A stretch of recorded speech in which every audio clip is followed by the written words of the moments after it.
மயில் வந்து உன்னைய தூக்கி என்னை பாரு,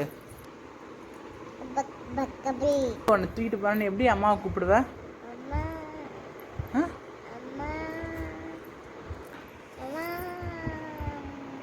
எப்படி கத்துவ?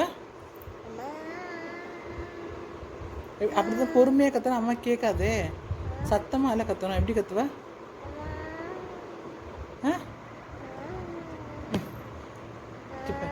என்னை பாரு. சரி, மயில் வந்து தூக்கிட்டு போனால் அம்மானு கத்துவ. இங்கே பாரு, என்னை பாரு. யானை வந்து தூக்கிட்டு போனால் என்ன பண்ணுவ?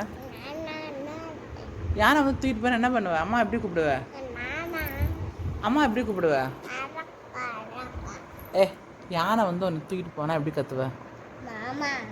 மாமான்னு கூப்பிடுவியா? அம்மாவை எப்படி கூப்பிடுவ? அக்கான்னு கூப்பிடுவியா?